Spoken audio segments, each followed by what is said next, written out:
लेकिन भारत की अर्थव्यवस्था विश्व पूंजीवादी अर्थव्यवस्था के वर्गों, पूंजीपति वर्ग और सवहारा वर्ग में बटा हुआ है।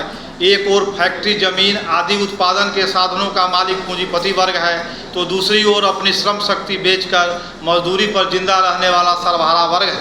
पूंजीपति वर्ग के हित के अनुरूप उसकी राजनीति, उसके विचार और उसकी संस्कृति होती है।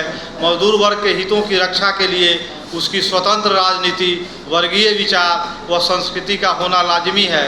लेकिन शासक पूंजीपति वर्ग और उसकी सरकार अपने वर्ग के हितों को पूरे समाज के हित के रूप में पेश करने का ढोंग करती है।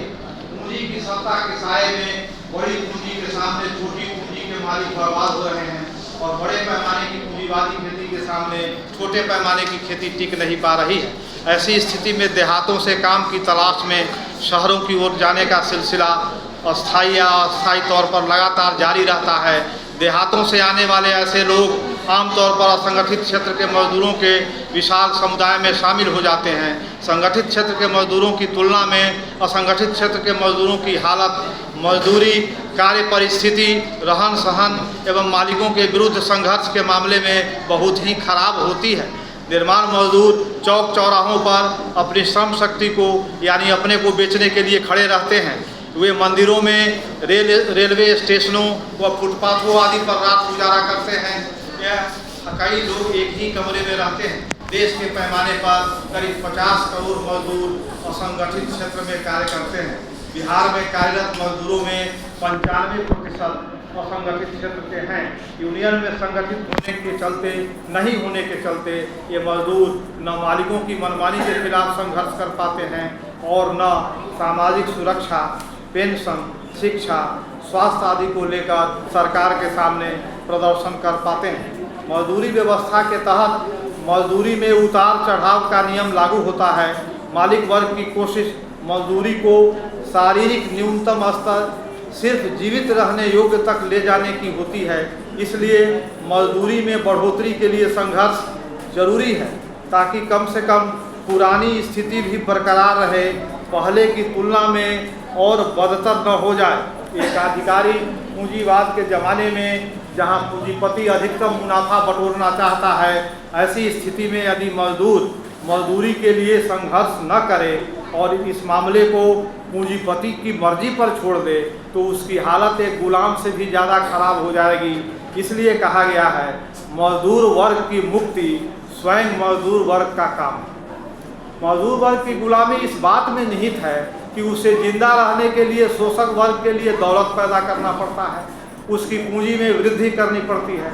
जैसे जैसे पूंजी का संचय बढ़ता जाता है वैसे वैसे मजदूर वर्ग की गरीबी बढ़ती जाती है, उसे बेकारी की समस्या का सामना करना पड़ता है।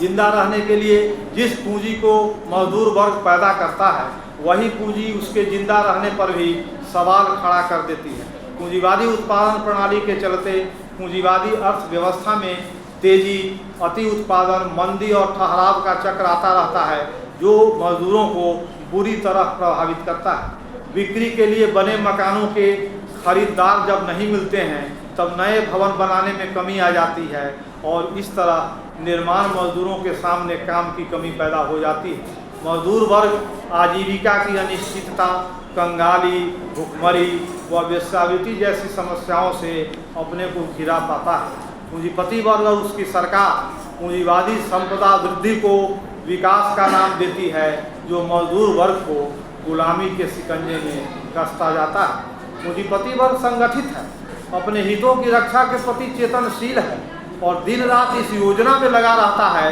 कि कैसे मजदूरों का अधिक से अधिक शोषण दमन किया जाए। दूसरी ओर असंगठित क्षेत्र के मजदूरों में अपने हितों के प्रति वर्गीय चेतना की कमी है। असंगठित क्षेत्र के मजदूर यदि संगठित हो जाएं और एकताबद्ध होकर लड़ें तब पूंजीपति वर्ग और उसकी सरकार से कुछ आर्थिक सुधार हासिल कर सकते हैं। लेकिन पूंजीवादी गुलामी से वे तभी मुक्त हो सकते हैं जब उन्हें पूंजीवादी व्यवस्था से मुक्ति मिले, यानी श्रम शक्ति खरीदने वाले पूंजीपति वर्ग का अस्तित्व ही न रहे। यह तभी संभव है जब उत्पादन के साधनों पर निजी मिल्कियत समाप्त करके उस पर समाज का अधिकार कायम हो और मजदूर वर्ग शासक वर्ग के रूप में शोषण विहीन समाजवादी समाज का प्रबंधन अपने हाथ में ले। मजदूर वर्ग द्वारा उपयुक्त दूरगामी उद्देश्य को भुला देना यानी समाजवादी समाज के लिए संघर्ष की बात को भुला देने का मतलब होगा अपनी गुलामी से मुक्ति की आशा छोड़ देना। शोषण पर आधारित विश्व पूंजीवाद की व्यवस्था संकटग्रस्त